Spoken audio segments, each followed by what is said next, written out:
Hey, Renee. Hi, Annette.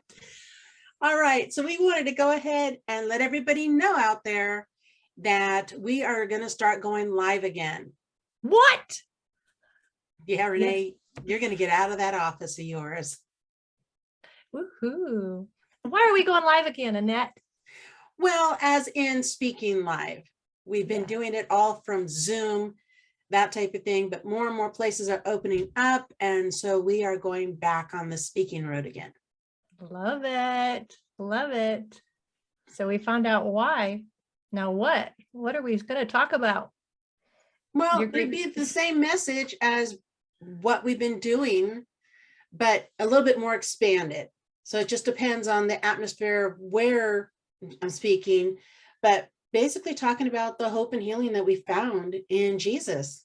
Yes. Yes. And who would we be speaking to? Well, it usually seems that it's a group of people, whether it's men and women, or in general, more, it seems like it is maybe a women's Bible study or speaking from a stage in general at a convention, that the group that we're speaking with may not have been sexually abused, all of them. But there is so many in the audience, it ministers to them. And there's so many who are in the audience that maybe they weren't sexually abused, but they have somebody they love that was. And so it helps them to hear the message as well, so that they can go ahead and repeat that message back to those they care for. Amen. So why do we feel there's a need to go live? Why can't we just stick with staying in our safe little offices? Yeah, with my fake wall in the background, Well, because I feel like I can't say it enough. I can't say it enough what God has done for me. And I do believe it's different when I do go and speak live. I agree. It's a whole different atmosphere, as well as people are able to see me stumble over words, see me just be real in front of them and get the message maybe just a little bit deeper in them. Not that God can't use YouTube and Zoom and all of that, but in person, for them to be able to maybe ask questions in person, so that they're able to see, God, if you can do it for her, you can certainly do it for me. True. They can see you have been awakened to joy. Yes. And they may want to have that as well. And see you're a live person and not a canned fake. I don't mean that we are, but they can see us in real time, in real the flesh. version in the flesh, right? And I love that they could even be asking questions as well. I love interacting with the audience, as well as meeting people on the road. To me, that just makes it all more special. Yeah. So what comes to mind now, I'm going to give a little something about you, Annette. Uh-oh. Yes. She told me recently, she was sharing that she was at the grocery store pushing a cart and just ended up meeting someone. And now I know what story you're talking about. You scare me when you say, I just want to.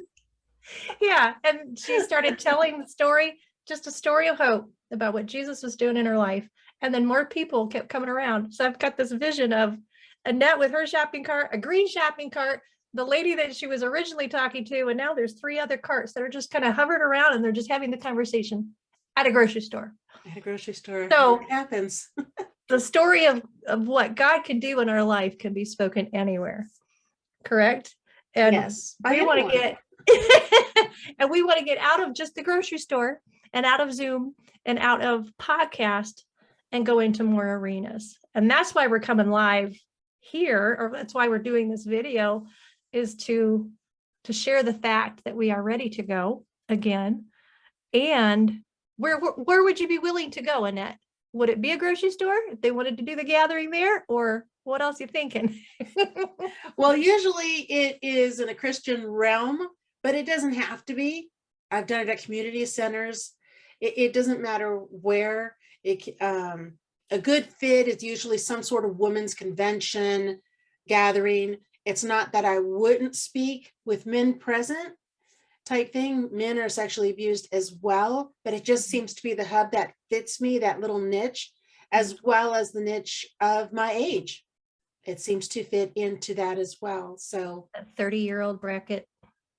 30 to 50, I would say, is a good niche, because usually it's around that time, between that 35, 40, that those who have pushed down any kind of trauma that they had in the younger years, it starts to leak out and starts to show little signs during that time of life, because it just does. And that's when the majority of it comes to light. It's throwing a little bit of grease on the walls now and showing up in different places you didn't expect. It's showing up in different places they weren't expecting it. Absolutely. That's because a lot of times people have already raised their children, if they had children, and or have settled into a job situation, or life just settled in more of the rhythm of life. And now they have a little bit more time to think and process. And in that thinking and processing, these other issues come forward because they haven't been processed. That's true. Possibly. So, yeah. And so what you're saying also is that there's different layers and different things that are oozing out, and that we relate to that. You and I both being survivors of abuse and healers, being healed by, not healers of, but being healed by Jesus in those areas. And so those are some topics, or the different things that like to come up, the things that come to the surface or that are deeply rooted down. Yes, a lot of times that's what I'm asked to speak about. Correct. Yeah, so many different subjects. So what would be some ideas of some of the subjects maybe that you would speak about? In general, it could be fear. I know fear is a big one. Fear is a big one. A lot of comments on fear. Where was Jesus during the time I was being abused? If God's so loving, why did this happen to me? Type situation. How to solve trying to think coping behaviors that I've adapted into my life. So I adapted my life of solving my great pain by having self-harm. And so a lot of people will have me come out just to speak on the self-harm, which is a popular subject, but it wasn't so popular, 20, 40 years ago. And because I had lived with it all the way to age 40, that is a subject that I'm asked to speak about quite a bit as well. Yeah. And I know you speak of a lot other subjects and a lot of the reasons on those subjects as well, because it's part of the PTSD that we carry, that the post trauma, even though it's over. But what else? So I know you said you'd be where you would speak, who you would speak to, what you would speak about. So how could somebody hearing this video help us out now that we're going live?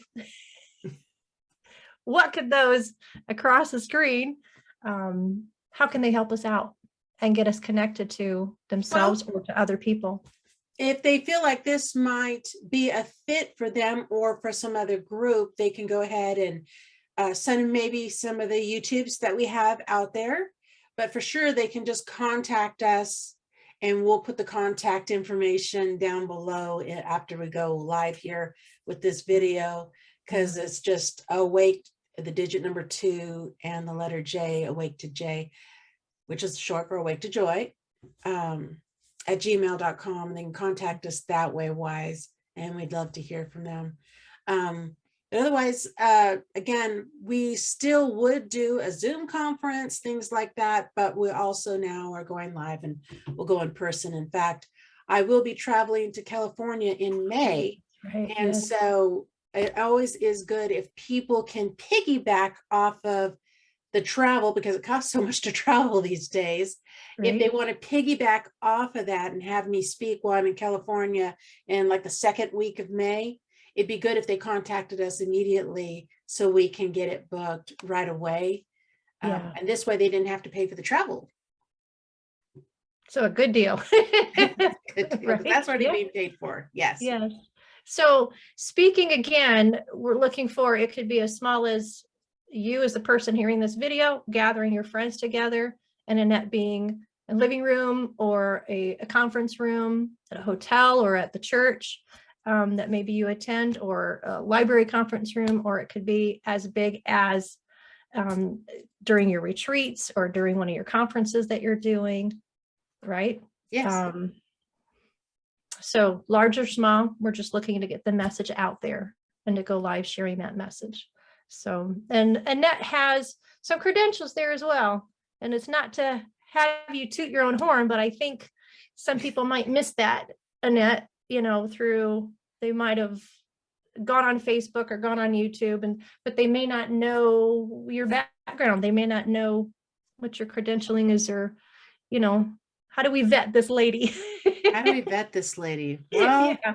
How do we know we can trust you, you know, to bring a message of hope in? You're a pastor of which denomination are you pastor of? the Missionary Church. Okay.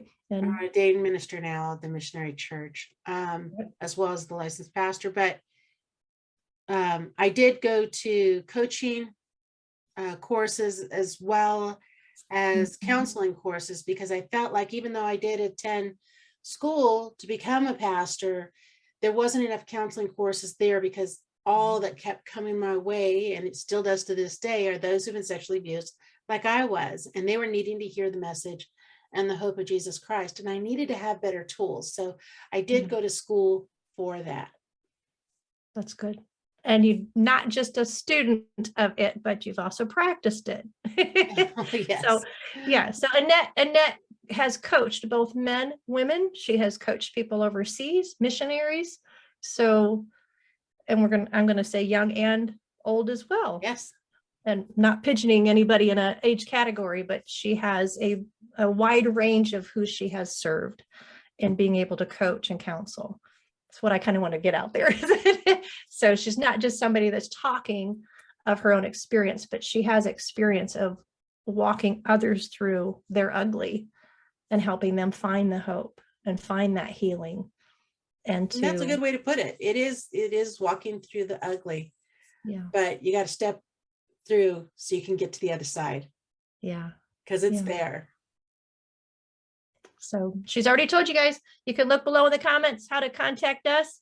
And again, in May, mid-May, she'll be in California. So if you or somebody you know is out in California, make a connection, please, because this would be a great way. Oh, I forgot. In April, I'll be in Illinois. There you go. Okay. And then if you're someone that is in another state as well, just contact us and we can work that out.